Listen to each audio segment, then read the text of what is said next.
Good morning সবাইকে জানাই। তো বন্ধুরা, আপনাদের সামনে নিউ রেসিপি নিয়ে এসেছি। আজকে রেসিপিটা যেটা বানানো হচ্ছে মাটন।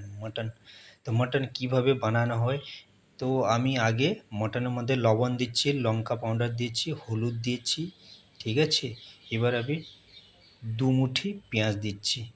তারপর আমি আদা রসুন আর এর মধ্যেও লঙ্কা আছে, কাঁচা লঙ্কা, তো পেস্ট দিয়েছি। তারপর আমি দই দিচ্ছি। ঠিক আছে বন্ধুরা, তো রেসিপিটা কেমন হয়েছে আপনারা জানাবে, আর এইভাবে আপনারা বাড়িতে বানানোর চেষ্টা করবেন। এটা সরষের তেল দিয়েছি, দই দিয়েছি, তারপর আমি এটাকে খুব ভালো করে মাখাবো। ঠিক আছে, এটা খুব ভালো করে মাখাবো, খুবই ভালো করে। তো এই মাখানো দরকার, খুবই ভালো করে মশলাটা মিক্স করে ভালো করে, তারপর আপনারা একে কমসে কম 1 ঘন্টা রেখে দিবে। 1 ঘন্টা ঢেকে রেখে দিবে, তারপর আপনারা মিট বানাবে, দেখবেন খুবই টেস্টি, খেতে দারুণ।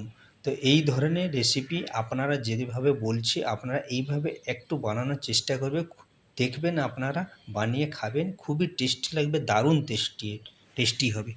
তো অতি অবশ্যই আমার রেসিপিটা কেমন হয়েছে একটু সবাই জানাবে, আর আপনারাও বাড়িতে বানানোর চেষ্টা করবেন। তো এবার চলো, কড়াইয়ের মধ্যে আমি আগে তেল দিয়েছি, সর্ষের তেলেই বানাবে। তেল দিয়েছি, গোটা গরম মশলা দিয়েছি, অল্প একটু চিনি দিয়েছিলাম, তারপর একটু আমি হিং দিচ্ছি।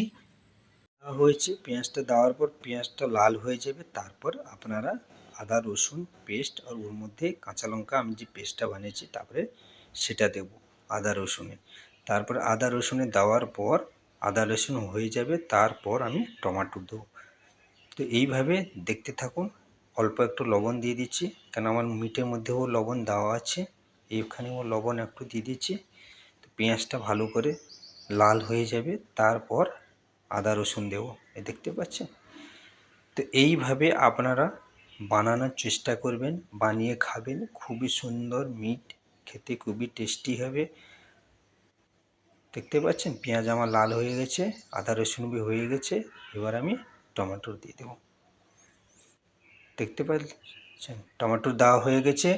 তো টমেটো দেওয়ার পর আপনারা টমেটো হয়ে গেলে তারপরে আপনারা সব মশলা দিবেন, ধনিয়া পাউডার, লাল লঙ্কা পাউডার, হলুদ, গরম মশলা পাউডার, ব্যাস। আমি আর কিছু মশলা ইউজ করব না। তারপর আমার মশলা হয়ে গেছে, আমি মিট দিয়ে দিয়েছি।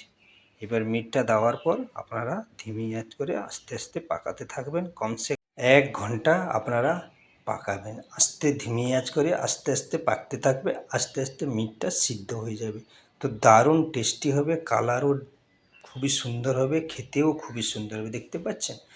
আস্তে আস্তে আমি ধিমি আঁচে করে পাকাচ্ছি। এবার মিট আমার হয়ে গেছে, কত সুন্দর কালার হয়েছে, দেখতেও কত সুন্দর হয়েছে। তো এই ধরনের মিট আপনারা বানানোর চেষ্টা করবেন, খুবই সুন্দর হয়েছে, খেতে খুবই টেস্টি হবে। মিট পুরো একদম সিদ্ধ হয়ে গেছে, একদমই সিদ্ধ হয়ে গেছে, খুবই সুন্দর নরম হয়ে গেছে, আর খেতে দারুণ টেস্টি হয়েছে। তো বন্ধুরা, দেরি না করে আপনারা বাড়িতে বানানোর চেষ্টা করবেন, অতি অবশ্যই বানিয়ে খাবেন। কেমন ভিডিওটা হয়েছে আমাকে আপনারা অতি অবশ্যই জানাবেন। আমি একটা কথা বারবার বলি, আপনাদের যেভাবে রেসিপিগুলো দেখাচ্ছি আপনারা একটু বানানোর চেষ্টা করবেন, দেখবেন খুবই টেস্টি লাগবে, খুবই সুন্দর। তো বন্ধুরা, নেক্সট ভিডিও নিয়ে আসবো, দেখা হবে, বাই বাই।